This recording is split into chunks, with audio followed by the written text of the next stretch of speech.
literally I'm lean. Mix it like a bought it in Nashville. Then I woke up in Tulsa, Oklahoma. It's sunny, California, but nothing like Compton. It's more like Calistoga, and it's hot as Arizona. I pop me a Fresno, hard colder than Minnesota in October. Don't interrupt, darling, I'm in the zone. Why does everywhere I go just remind me? Hello, everybody. I'm Larry Ridley, and this is the NFL on EA Sports. It's opening week in the NFL, and today we have two teams are more than ready to get the season underway. It's the Giants going up against the Cowboys. With that, let's get out to Dallas as we say hello for the first time to our brand new commentary team for 2016. Brandon Godden and Charles Davis. Okay, Larry, thank you for the introduction as we welcome all of you inside AT&T Stadium here in Arlington. Today, it's an early season divisional matchup in the NFC East between the New York Giants and the Dallas Cowboys. And partner, for the second straight year, we've got this showdown between these two teams in Week 1. How about that? A divisional battle, Week 1, the exact same site. And for the Dallas Cowboys, what a dismal year for them last season. They think they have the pieces in place, though, to climb back up in the NFC East. And for the New York Giants, new faces leading the team, but they also believe they are going to be in great competition to win this division. So here are the Giants ready to start their initial drive of the game. They'll be led out by Tony Romo. He knows this place very well. He spent 13 years in a Dallas Cowboy uniform, and he's their all-time leading passer. I wonder if he took the right path to the locker room. You know? Probably not. Coming to this place, he probably headed towards the home one. But, look, let's face it. Tony Romo, when he was in Dallas, there's a love, and there's also, from the fans. Because they want postseason success. Exactly. But I think they appreciate everything he did for them in a big way. And now he has a chance to come back and play against his former team.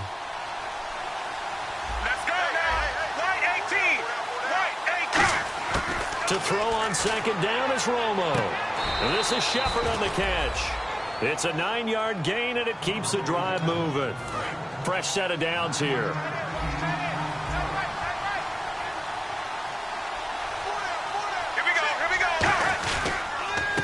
Now a first carry here for Shane Vereen. Credit him with a 1-yard gain there to make it 2nd and 9. Second down, 9 yards to go.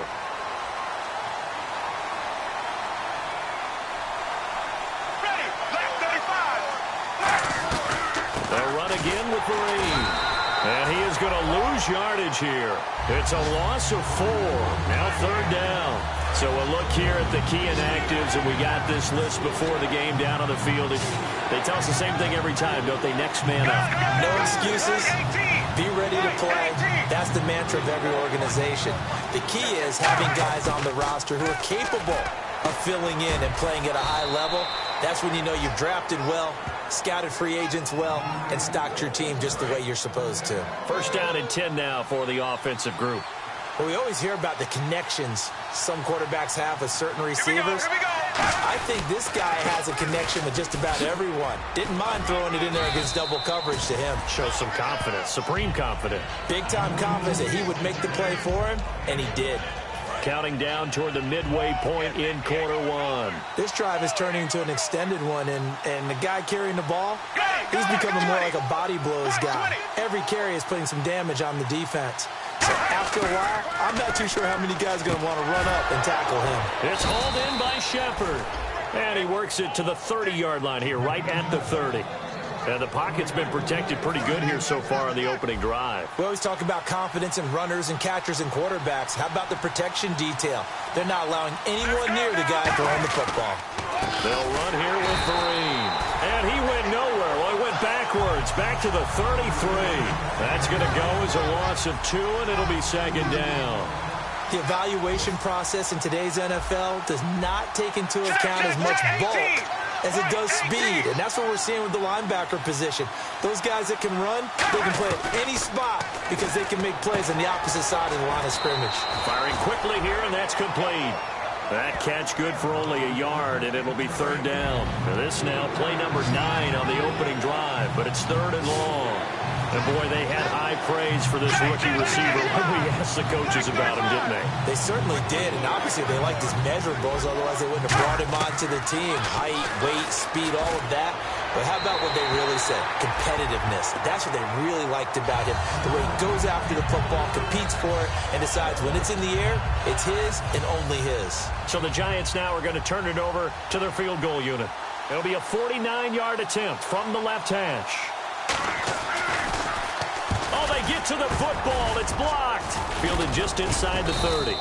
So possession goes over here on the punt. And the Cowboys will take over the football with a 1st and 10. So the next time we leave one of those coaches' meetings and we're walking out in the hall and you're like, how come we spend so much time talking about special teams? Here you go. This is why. This is why, right? And look, I'm right there with you. We hear it every time we meet with coaches, but it is a big part of it. And look at how early in the game this occurs. They block a kick, and not only does it set a tone, it sends a message for the rest of the game. Yeah, so much for our first points of the game.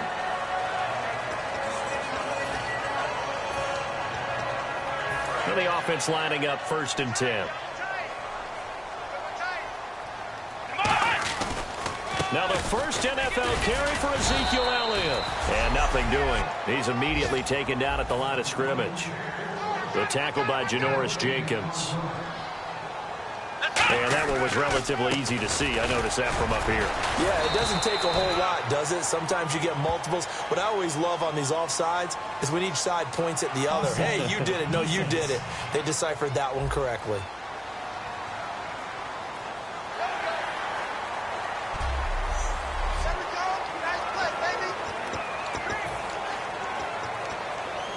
Second and 5.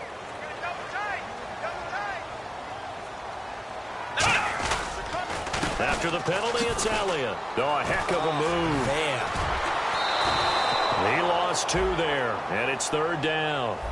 And as a first-rounder, a lot of eyes on him, a lot of expectations.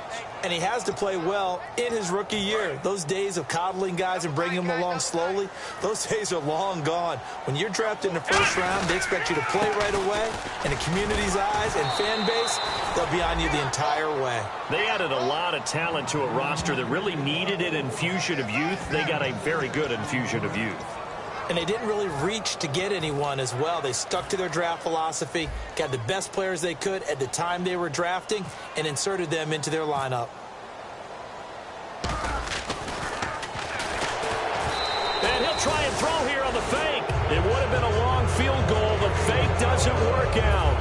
Well, it was a long attempt to begin with, so the fake you might have known was somewhat of a possibility. Credit to the defense, though. They weren't fooled. You're right, they weren't fooled, and they were in a position of having to play it both ways. Guard for the fake, but you still want to rush the kicker because it was a makeable kick. So they ended up getting the best out of the whole thing, stuffed the fake, and they take over the ball.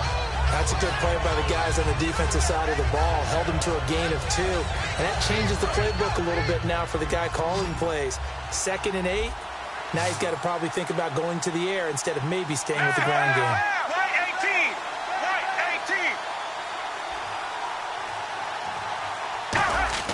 On 2nd down, here's Romo. Going left side, and he's got Donnell. And he takes this one all the way across midfield into enemy territory down to the 40-yard line. I know exactly what's going to be said about that play from the defensive perspective. What's that? That's why I tell all you guys we need more than one tackler to the ball. He broke the first tackle. Luckily enough, there were more people there to get him down. On the run, here's Vereen. And some room to maneuver. And he showed off the athletic juke. Good little gain there. Not a whole lot of real estate, but a nice carry. Not an ideal spot to be on 1st down, but I love that the play caller did not immediately abandon the running game and say, okay, we've got to throw it in order to pick it up. Stayed with the run, was rewarded with a big-time pickup. Now they're in 2nd and manageable. And he went nowhere. Well, he went backwards, back to the 33. They'll wind up losing 3. And now it's 3rd down. Partner, we're into the 2nd quarter, and I guess you can kind of look at it both ways. The offense, they've got to figure out what they're going to do because they haven't scored any points. But if you're the defense, you're feeling great about what you got going on. The only concern you have, if you get to the half, what adjustments will the offense make to try to defeat you? Partner, when you're not able to run the ball successfully, it really messes everything up for an offense because no longer are you setting the tone and dictating the game. If you do want to throw the ball, play action's kind of gone out the window because they don't respect the run. And last but not least, you don't get to dictate it all when you want to throw the football, and that really hurts you as an offense.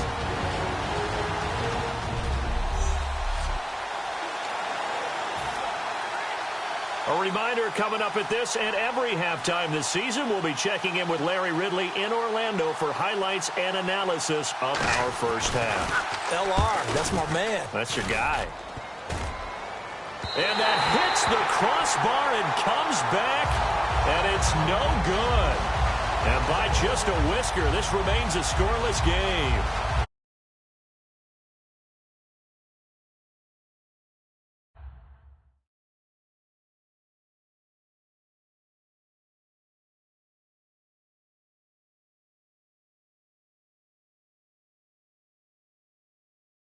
Half the battle. The other half of the battle, however, is distance. And he nearly had that, too. But it was a crossbar that said otherwise. And that'll deny him a shot at 3. So out come the Cowboys now as their offense gets set to take over. And last time they were very fortunate, this offense. They went for it on 4, turned it over in their own territory. But the other guys held up. They didn't give up any points. So how about the guy with the #1 headset on the sidelines, the head coach? That was planned going into it, not necessarily to not get the first down or to have the defense have to hold up. But he trusted his defense. Trusted his defense very much, and I think that's how he's going to play this game. Go for it, be aggressive, because I've got the wild bunch backing me up over here on my own sideline. We'll see what his offense can do.